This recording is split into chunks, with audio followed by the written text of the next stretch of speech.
지난 3주간 계속해서 5대 제사 중에서 번제, 소제, 화목제를 살펴봤죠. 이 세 가지 제사는요, 이걸 뭐라고 얘기하냐면 자원제라고 합니다. 자원하는 마음으로 드리는 제사들이에요. 네. 번제나 소제나 화목제나 자원하는 마음으로 즐겨 기쁘게 드리는 제사, 그런 제사인데, 이제 오늘과 다음 시간, 다음 주까지 살펴볼 제사가 속죄제와 속건제 두 개가 남았어요. 요 두 개는 뭐라고 얘기하느냐? 이건 의무제라고 얘기합니다. 의무제사. 다시 말해서 반드시 누구나 드려야 되는, 이스라엘 백성이라면 반드시 드려야 한다라고 하는, 마치 우리나라 남자들 이제 성인이 되면 하자가 없는 친구들은 어떻게 다 군대 가야 되잖아요. 그죠? 예, 그런 것처럼 의무 복무해야 되듯이, 대한민국 국민이라면 의무적으로 다 납세 의무, 세금 내야 되듯이 이스라엘 백성들은 의무적으로 하나님께 드려야 되는 제사가 속죄제와 속건제였다. 왜 그러느냐? 왜 그러느냐? 저나 여러분도 마찬가지지만 이스라엘 백성들도 하나같이 죄인 아닌 사람들이 없었거든요. 죄 안 짓고 사는 사람들이 없었거든요. 오늘 은혜 받았다고 할렐루야 하고 났는데 집에 가서 또 죄 졌네. 다음날 또 죄 짓고 맨날 죄초성이로 살았어요. 그러니 하나님 앞에 와서 또 하나님, 내가 잘못 살았습니다. 죄 짓는 인생들이에요. 그렇게 연약한 인생들이에요. 우리 의지로 안 돼요. 그래서 하나님 앞에 와서 반드시 우리의 죄를 용서함 받아야 돼요. 그게 속죄죠. 우리 다음 시간에 보겠습니다. 속건제는 하나님께만이 아니라 다른 사람에게 잘못한 것들에 대한 것들을 해결받아야 돼요. 이런 것들입니다. 자, 그래서 오늘은 속죄제에 대해서 이제 살펴볼 텐데요. 여러분, 하나님께서 속죄제를 말씀하실 때 레위기 4장에 이제 속죄제가 나옵니다. 근데 속죄제를 말씀하실 때 거기에 대전제로 탁 하신 말씀이 있어요. 대전제. 어떤 거냐면 이겁니다. 1절과 2절 말씀 같이 읽습니다. 시작. 여호와께서 모세에게 말씀하여 이르시되 이스라엘 자손에게 말하여 이르라. 누구든지 여호와의 계명 중 하나라도 그릇 범하였으되, 이스라엘 백성 중에 누구라도, 어떤 사람이라도, 하나님의 계명 중에 하나라도, 단 한 개라도 그릇 범하다. 여러분, 그릇 범하다라는 이 말의 뜻이 어떤 거냐면 의도하지 않고 의도치 않았는데 부주의해서 지은 죄란 얘기예요. 몰랐어요. 내가 그것이 죄인지. 그러니까 죄인 줄 모르고 지은 죄. 실수로 지은 죄. 모르고 지은 죄. 이런 거죠. 그래서 이렇게 부지 중에 지은 죄, 모르고 지은 죄, 이런 죄들은 이 속죄제를 통해서 죄사함을 받을 수 있어요. 자, 그러면 알고 지은 죄는 어떨까요? 의도적으로 지은 죄. 이게 죄라는 거 알면서 하나님께 죄를 졌어요. 의도적으로 아예 아주 악한 마음으로 하나님 하지 말랐는데 불순종했어요. 그런 죄는 어떻게 할까요? 속죄제로 해결이 안 돼요. 그런 죄는. 그래서 그런 죄는 어떻게 해야 되느냐? 이스라엘에는 유대력으로 7월 달에 속죄일이라는 게 있어요. 속죄일, 대속죄일 얘기하는데 그 속죄일에 하나님 앞에 와서 반드시 속죄일에 제사장을 통해서 드려야 되는 제사가 있어요. 그때 해결받아야 돼요. 여러분, 그렇지 않으면 내가 8월에 죄 졌네? 내년 7월까지 기다려야 돼요. 얼마나 불안했을까요? 여러분, 그러니 지금 우리가 얼마나 큰 은혜를 받고 사는 거예요. 우리 1년 동안 기다리지 않아도 되잖아요. 물론 의도적으로 죄 짓는 사람이 크리스찬 중에 많지 않잖아요. 그렇지만 여하튼 여러분, 그래서 저도 어릴 때 생각나는 게, 장로님들 항상 대표 기도하면, 제 어릴 적에 말이에요, 교회 다닐 때 많은 장로님들, 권사님들이 그런 표현을 많이 하셨어요. 저 다니는 교회는 하나님, 일주일간 알고도 지은 죄, 모르고도 지은 죄 용서해달라고. 그죠? 알고도 지은 죄, 모르고도 지은 죄. 그게 이거예요. 의도적으로 지었던, 부지 중에 지었던, 우린 다 죄를 지은 사람들이에요. 그거 용서함 받아야 된다는 거예요. 우리는 1년 동안 기다리지 않아도 돼요. 하나님 앞에 나와서 은혜 보좌 앞에 간구하고 불쌍히 여겨달라고 기도하고. 그러니 여러분, 우리가 얼마나 큰 축복을 받은 사람입니까? 아멘. 자, 그런데 말이죠, 이 속죄제의 특징은 이런 겁니다. 여러분, 우리는 모두가 다 죄인인데, 자, 그런데 문제는 누가 죄를 짓느냐, 이게 또 중요해요. 이게 중요해요. 누가 죄를 짓느냐.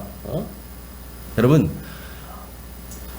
다 큰 어른이 어디 편의점 가서 물건 들고 나와버렸네. 자기 마음대로 계산도 안 하고. 이건 절도죄죠. 절도죄. 근데 요만한 애가 가서 엄마한테 저기 사달라고 졸르듯이 아장아장 걸어가서 물건 하나 짚고 나오는, 이게 같은 거예요? 그건 다른 거예요. 차원이. 그죠? 마찬가지로 누가 죄를 지었느냐에 따라서 하나님은요, 이 속죄제를 드릴 때 어떤 제물을 드려야 할지, 또 속죄제를 어떤 방식으로 드려야 할지를 나눠서 구분해서 다르게 말씀하셔요. 그래서 오늘 레위기 4장에는 총 4가지 케이스를 설명합니다. 제사장이 죄를 지었을 때, 이스라엘의 온 회중이 죄를 지었을 때, 또 족장이 죄를 지었을 때, 평민 중 한 사람이 죄를 지었을 때, 이 4가지가 나오는데, 먼저 제사장이 죄를 범했을 때 부지중해요. 부지중해. 알고 지은 게 아니에요. 모르고 살았는데 알고 봤더니 내가 왜 그랬지? 실수했네. 돌아보니 내가 이렇게 죄를 지은 거네. 자, 이럴 때 어떻게 하나님께서 하라고 하는지 한번 먼저 살펴봅니다. 3절 4절 같이 읽습니다. 시작. 네, 같이 읽습니다. 시작. 만일 기름 부음을 받은 제사장이 범죄하여 백성의 허물이 되었으면 흠없는 숫송아지로 속죄제물을 삼아 여호와께 드릴지니, 그 숫송아지를 희망문 여호와 앞으로 끌어다가 그 숫송아지의 머리에 안수하고 그것을 여호와 앞에서 잡을 것이요. 아멘. 여러분, 3절에요. 만일 기름 부음을 받은 제사장이, 이렇게 얘기하죠. 더 정확히 말하면, 그럼 제사장들은 다 기름 부음 받잖아요. 오늘날 목사 될 때도 목사 안수는 어디서 하냐면 노회에서 합니다. 노회 목사가 소속되어 있는 그 노회에 소속되어 있는 선배 목사님들, 임원 목사님들, 증경 노회장님들, 이런 분들이 머리에 안수해 주셔요. 그런데 여러분, 제사장은요, 기름 부음을 받아서 제사장이 됩니다. 특별히 오늘 여기서 말한 이 제사장은 일반 제사장을 얘기하는 게 아니라 대제사장을 말해요. 자, 이 대제사장이 죄를 지었네. 예. 그런 경우에는 어떻게 하느냐? 하나님께서 뭘 드리래요? 제사장은 숫송아지를 드리래요. 숫송아지. 여러분, 제가 번제를 설명할 때 말씀드렸어요. 고대는요, 짐승을 놔도요, 수컷과 암컷이 있으면 어느 게 더 비쌌다고요? 그때는 수컷이 비쌌어요. 요즘은 암컷이 더 비쌉니다. 새끼를 낳는다 그래서. 그렇잖아요. 맞죠? 예. 예전에는 수컷이 더 비쌌다고요. 그러니까 여러분, 많은 짐승 중에서도 소를 드린다. 이건 최고로 비싼 걸 드린 거예요. 그 소 중에서도 수컷소예요. 가장 좋은 거, 가장 비싼 걸 드리는 거예요, 지금. 이 제사장이 범죄했을 때는. 예. 자, 그런데 이 가장 비싼 송아지를 갖고 어떻게 해요? 머리에다 안수합니다. 이제는 제사장 자기가 끌고 왔으니 내가 죄인이잖아요. 내가 손을 얹고 안수합니다. 그래서 내 죄를 번제와 똑같이 여기다 전가시켜요. 이 제물한테. 그리고 나서 그 회막문 앞에서 잡습니다. 누가 잡아요? 제물을 갖고 온 사람. 오늘은 내가, 제사장이 직접 갖고 왔죠? 내가 잡아야 돼요. 여호와 앞에서 잡을 것이요. 여기까지는 번제와 똑같아요. 형식이 똑같았어요. 자, 그런데 그 뒤부터가 달라져요. 그 뒤부터가 번제가 어떻게 달라지는가, 다른 제사 어떻게 달라지는가 잠깐 보겠습니다. 5절부터 7절 같이 읽어요. 시작.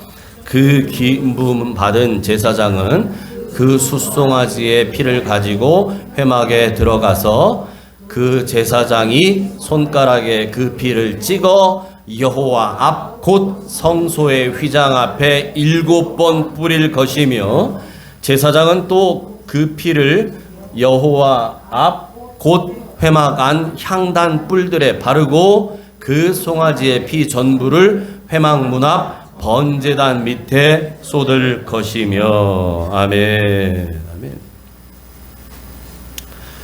여러분 생각나십니까? 우리 첫 시간에 번제를 드릴 때요. 번제를 드릴 때는 안수하고 죽이고 난 다음에, 죽이고 나면 피가 날 거 아니에요. 제물한테 피가 나죠. 그 피를 받습니다. 제사장이 받아요. 이걸 받아가지고 이 번제를 태우는 그 번제단 뿔에 바릅니다. 그래서 사방에다 뿌려요. 피를 뿌리도록 돼 있어요. 그리고 나서 이 번제단 밑에다 다 피를 쏟고 이렇게 하는데, 여러분 지금 하나님 앞에 드리는 이 속죄제라고 하는 거, 속죄제, 죄를 사함 받아야 되는 제사예요. 속죄제를 드릴 때는 제사장이, 내가 죄를 졌던 사람이니까 제사장이 제물의 피를 받아가지고 이걸 어디로 갔냐? 여러분 번제단은 회막 앞에 있어요. 성막 앞에 있어요. 텐트 앞에 있다고요. 그 앞에, 왜냐면 불을 질러야 되니까. 천막 안에서 불 지르면 안 되잖아요. 불을 지니까 번제단 바깥에 있는 거예요. 야외에. 그 앞에 물두멍이 있어요. 손 씻고 하는 게 있다고요. 근데 요 속죄제 때는요, 제물을 잡았잖아요. 그 피를 받아요, 제사장이. 그래서 어차피 지금 제사 드린 사람도 제사장이고 죄진 사람도 제사장이에요. 내가 받았어. 그러니까 제사장은 어딜 들어갈 수 있어요? 회막 안에, 성막 안에 들어갈 수 있어요. 성소 안으로 들어갑니다. 성소 안으로 들어가서 성소와 지성소를 가로막고 있는 휘장이 있어요. 휘장. 지성소 안에는 함부로 들어갈 수 없잖아요. 그 하나님의 임재가 있는 곳이라. 그 휘장에다가 손에다가 피를 찍어서 그 앞에 7번을 뿌립니다. 7번을 뿌려요. 나오죠? 성소 휘장 앞에 7번을 뿌릴 것이요. 그리고 바로 나오느냐? 아니요. 그리고 난 다음 뒤로 돌아요. 뒤로 돌면 이 성소 안에 떡상도 있고, 그 진설병 쌓아놓은 떡상도 있고, 또 하나님께 향을 올리는 분향단이 있는데, 그 분향단에 있는 뿔에다가 피를 바릅니다. 향단 뿔에 피를 바르고, 그리고 나서 이제 회막 밖으로, 성소 밖으로 나와요. 이제 그 다 끝났으면 나오는 거예요. 나온 뒤에 나머지 피가 많이 있을 거 아니에요. 잔뜩 있잖아요.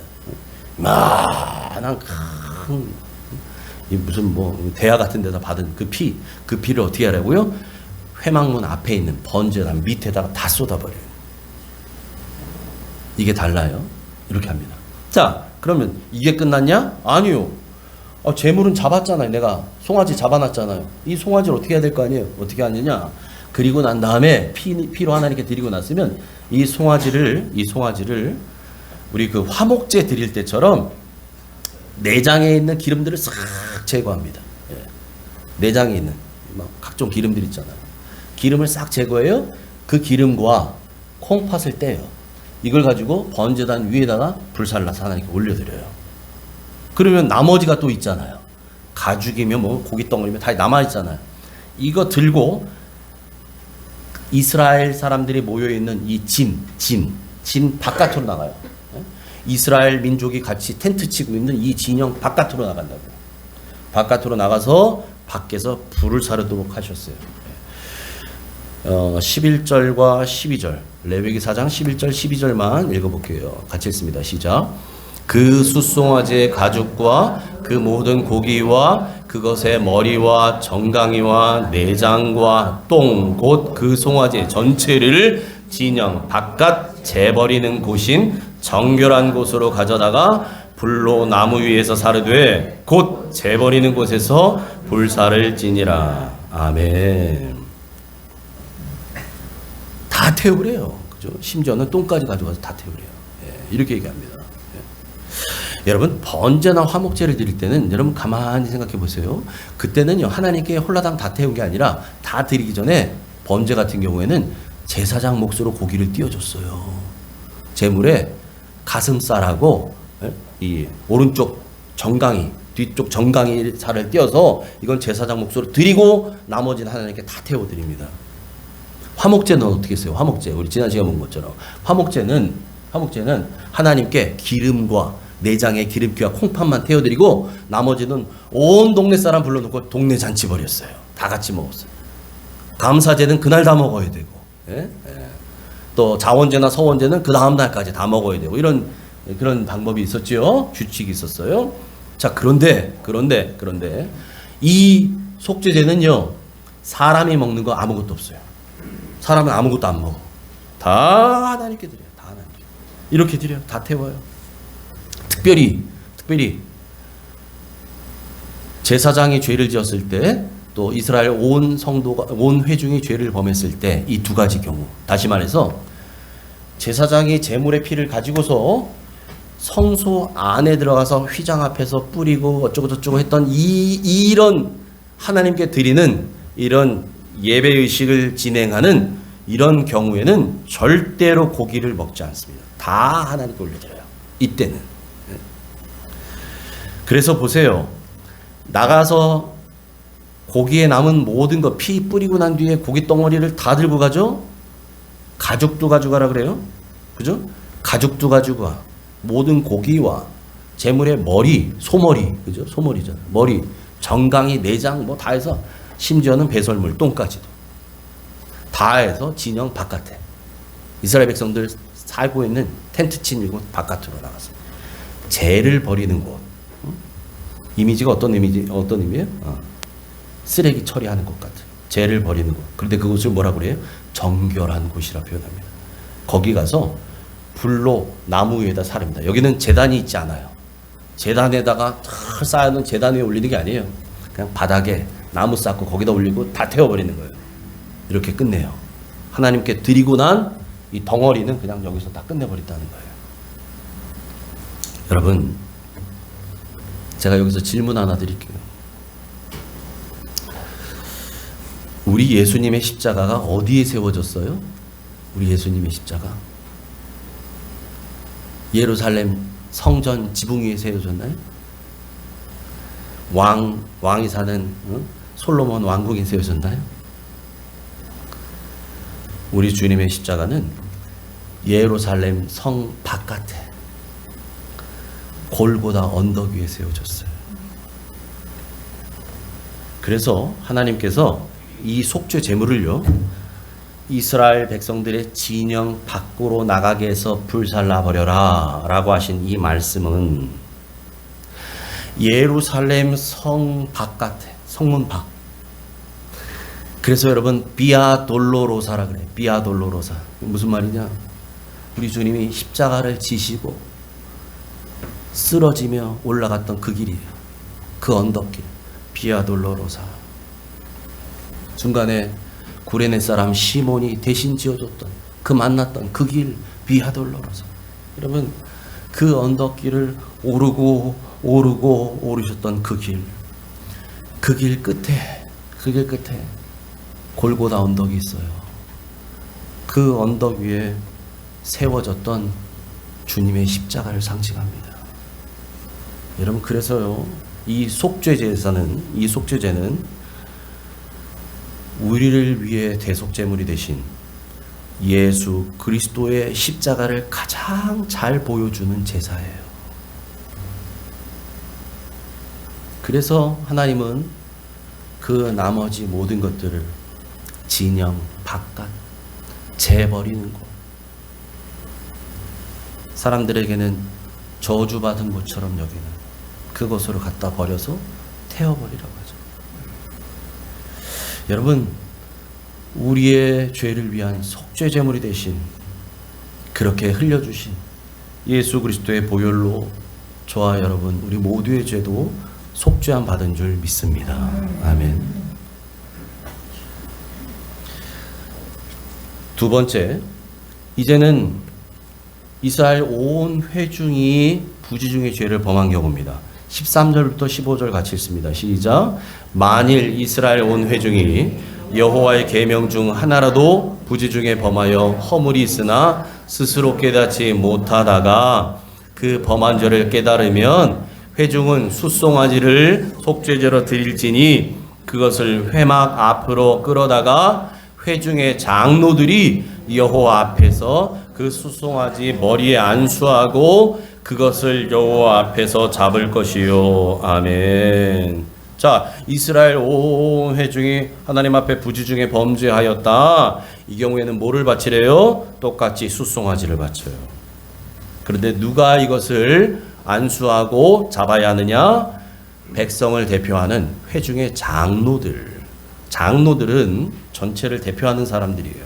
이 장로들이 여호와 앞에서 숫송아지 머리에 안수하고, 그리고 그 숫송아지를 죽이라는 거죠. 백성들이 다 나와서 할 수 없잖아요. 뭐 미어 터져가지고 어떻게 해요? 장로들이 대신하는 거예요.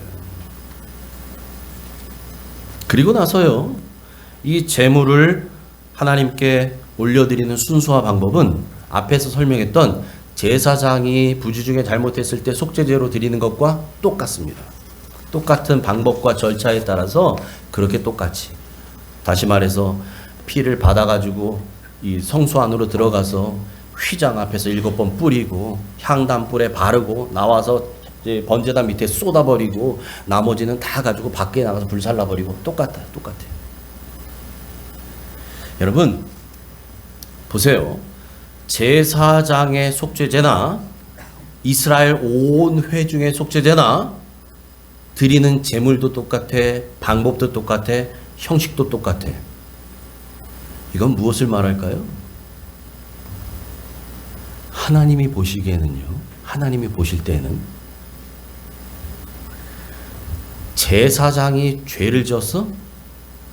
이 죄는요, 이스라엘 전체 백성들이 다 죄를 지은 것과 그 크기가 같다는 거예요.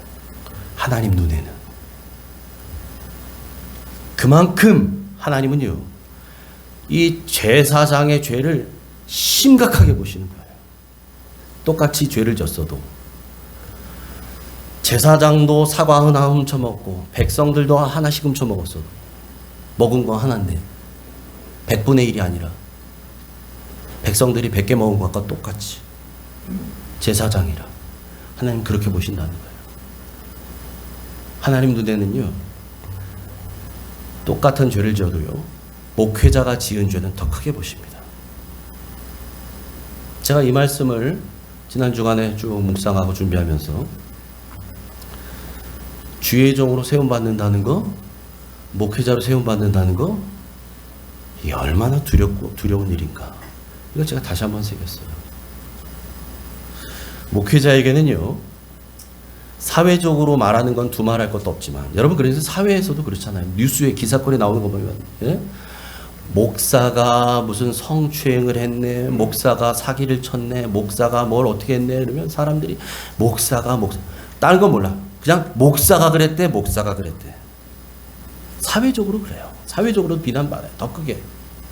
여러분, 목회자에게는요, 다른 모든 사람보다도 더 높은 이 도덕적 잣대가 적용됩니다.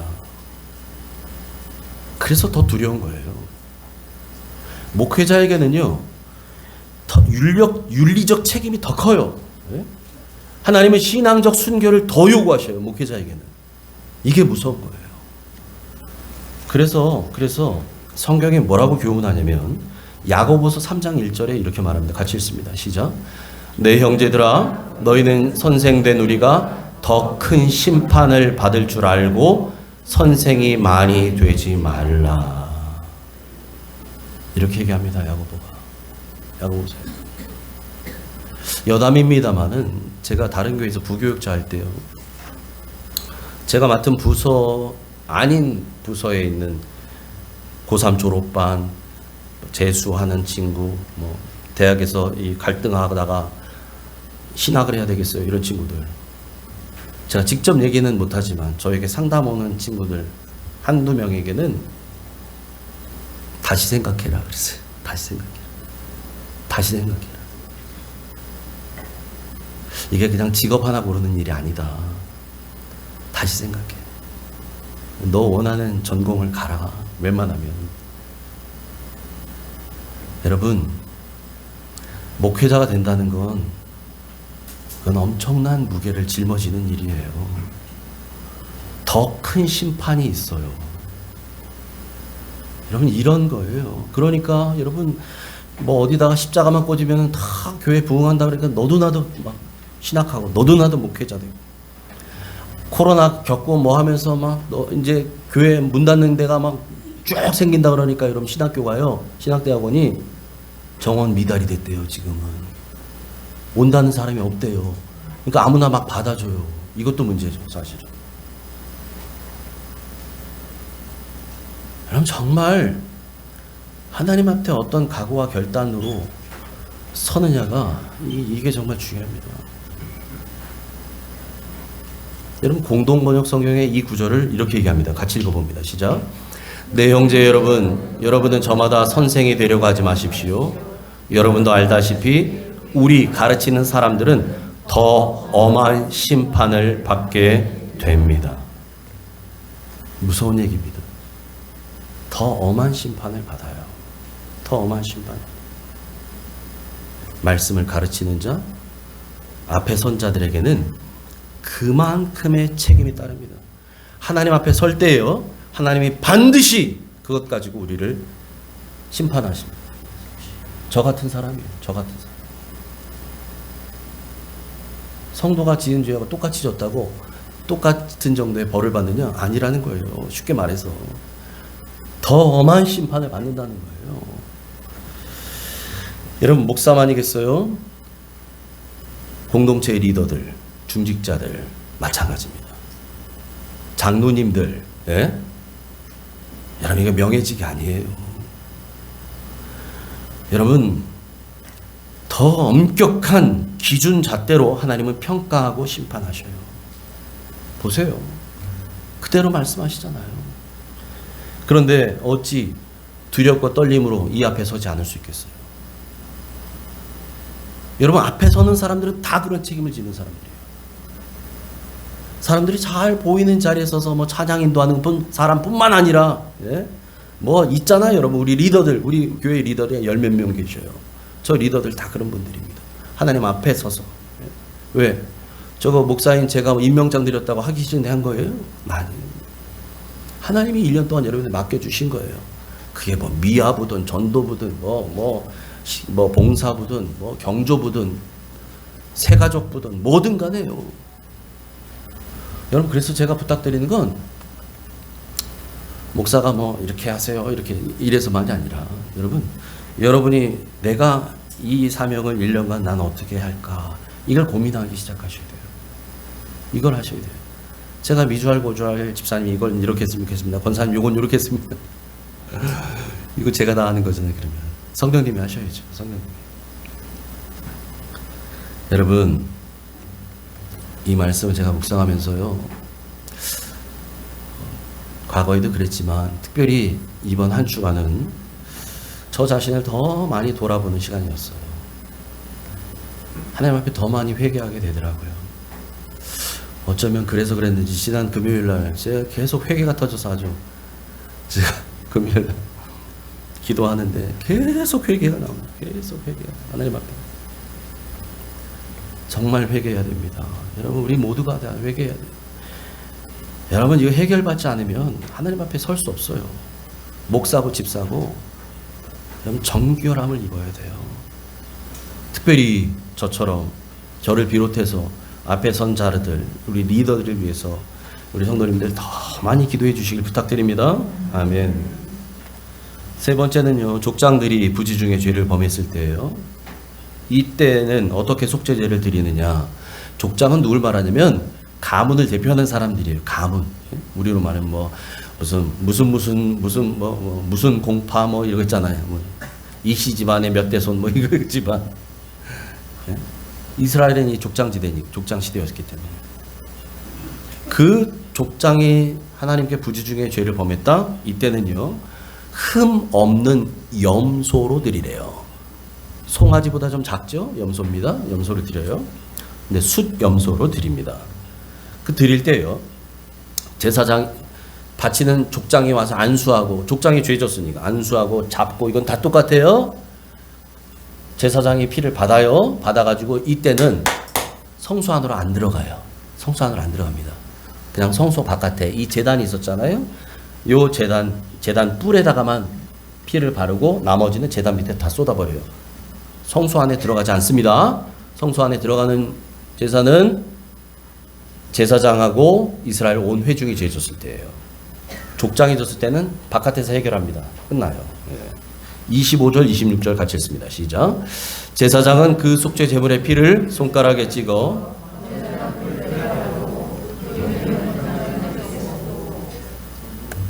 그 모든 기름은 화목제 제물의 기름같이 제단 위에서 불사를 지니 이같이 제사장이 그 범한 죄에 대하여 그를 위하여 속죄한즉 그가 사함을 얻으리라. 아멘. 아멘. 자, 그러니까 여러분 제사장이나 이스라엘 온 회중이 죄를 지었을 때 그걸 속죄하는 제사나 족장이 잘못했을 때 죄를 짓는 제사나 어떤 차이점이 있느냐. 첫 번째, 제물이 달라요. 요때는 숫송아지였어요. 요때는 흠이 없는 숫염소를 드립니다. 근데 이거보다 더 중요한 차이점은 뭐냐? 성소에 들어가지 않는다는 거예요. 요때는. 그죠? 성소에 들어가서. 왜냐면 이때는 성소에 들어가서 휘장 앞에 7번 뿌리고 뭐 향단불에 바르고 나왔잖아요. 얘는 그렇게 할 필요 없어요. 요때는요. 예? 얘는 그렇게 할 필요 없어요. 그리고 세 번째 차이점이 어떤 차이점이 있느냐? 그리고 났을 때 고기 덩어리 남았잖아요. 고기 덩어리. 예? 앞에서 말씀드렸던 제사장이 범죄하거나 이럴 때는 진영 바깥으로 나가갖고 심지어 똥까지 다 태워버리라 그랬어요. 그죠? 그런데 족장이 잘못했을 때는 기름과 콩팥은 하나님께 태워버리지만 남은 고기 있잖아요. 남은 고기는 제사장들이 먹도록 하나님이 하십니다. 레위기 6장 26절 29절 두 절만 읽을게요. 시작. 죄를 위하여 제사 드리는 제사장이 그것을 먹되 곧 회막들 거룩한 곳에서 먹을 것이며 제사장인 남자는 모두 그것을 먹을지니 그것은 지극히 거룩하니라. 아멘. 이 성소에서 바쳐졌던 숫송아지는 진영 밖에서 홀라당 다 태워버렸는데 족장을 위한 제물은 제사장들이 먹으라는 거예요. 이 속죄제에 수고했던 제사장뿐만 아니라 6장 29절 보니까 제사장인 남자는 모두 그것을 먹어라 이렇게 얘기합니다. 예. 이 속죄 제물은 족장이 잘못한 이 제물 있잖아요. 요거는 그렇게 먹으라고 합니다. 자, 뿐만 아니라 네 번째가 뭐냐면 아까 말씀드린 것처럼 평민 중에서 일반 우리 이 서민 중에서 한 사람 누구 하나가 딱 죄를 졌어요. 이 사람은 직분자도 아니에요. 쉬운 말로. 예. 제사장도 아니고 일반 백성 중에 한 사람이에요. 그냥 소시민. 그 사람 하나가 죄를 졌네. 부지 중에. 그리고 깨달았어요. 이때는 어떻게 드리느냐? 이때는 족장이 하나님께 드리는 속죄제와 다 똑같아. 근데 뭐가 달라요? 하나가 달라요. 제물이 달라요. 일반인이 잘못했을 때는 암염소예요. 족장이 잘못했을 때는 숫염소. 수컷이 비싸다 그랬죠? 족장은 그래도 좀 비싼 거 숫염소. 백성은 암염소 드렸다. 이 말입니다. 이렇게 드려요. 그런데 여러분 생각해 보세요. 백성 중에는 염소 살 돈 없는 사람도 있잖아요. 가난해서. 그죠? 그럴 때 어떻게 하느냐? 하나님께서요. 염소 살 돈이 없는 사람에게는 비둘기를 드리도록 했어요. 비둘기. 이게 더 싸거든요. 비둘기를 드리래요. 속죄 제물로. 그런데 세상에나 우리 집에는 비둘기 살 돈도 없네. 그럴 수 있잖아요. 살다 보면 진짜 가난해 아주 그렇게 가난한 집이 있을 수 있어요. 비둘기도 살 돈이 없어. 그런 사람은 어떻게 해? 그런 사람은 그러면 이거 죄 용서함 못 받아요? 그러면 안 되잖아요. 그래서 하나님이 어떻게 하시냐? 그런 사람에게는요. 짐승이 아니라 마치 소제를 드릴 때처럼 고운 가루, 곡물 10분의 1 에바 약 2리터 정도 됩니다. 2리터. 우리 음료수 큰 병 생각해 보시면 그 정도 양을 하나님께 드리라고 말씀합니다. 레위기 5장 11절 12절 같이 읽습니다. 시작. 만일 그의 손이 산비둘기 2마리나 집비둘기 2마리에도 미치지 못하면 그의 범죄로 말미암아 고운 가루 10분의 1 에바를 예물로 가져다가 속죄 제물로 드리되 이는 속죄제인즉 그 위에 기름을 붓지 말며 유향을 놓지 말고 그것을 제사장에게로 가져갈 것이요 제사장은 그것을 기념물로 한 웅큼을 가져다가 제단 위 여호와의 화제물 위에서 불사를 지니 이는 속죄제라. 아멘. 아멘. 여러분 보세요. 정말 가난한 사람에게는요, 사람들에게는 하나님께서 짐승 안 갖고 와도 돼. 너 돈 없는 건 내가 다 안다. 그러니 고운 가루 10분의 1 에바만 갖다 갖고 와라. 너 집에 있는 거 쌀, 뭐 밀가루 그것만 갖다가 바쳐도 돼. 이렇게 얘기하신다고요. 이거를 소재 드리듯이 재단 위에서 그렇게 한 움큼 제사장에 올려놓고 불살라 채운다고요. 이걸 속죄제라고 합니다. 여러분, 이걸 통해서 뭘 할 수 있어요? 돈 있는 사람이건 돈 없는 사람이건 우리 모두는 속죄함에 은혜가 필요한 사람들이라는 사실이에요. 여러분, 죄 용서 받아야 돼요. 반드시. 하나님 그렇게 말씀하시는 거예요. 왜냐하면 모든 사람이 범죄하였음에 하나님의 영광에 이르지 못하였다라고 말해요. 성경은. 모든 사람이 다 죄를 범했어요. 우리 모두는 다 죄인이에요. 하나님 영광에 갈 수 없어요. 우리는 다 죄인이라고요. 그래서 죄인인 우리에게는 십자가의 은혜가 필요한 줄 믿습니다. 근데 여러분 잘 생각해 보세요. 잘 생각해 보세요. 우리는 이렇게 알고 있어요. 피 흘림이 없은즉 죄 사함이 없느니라.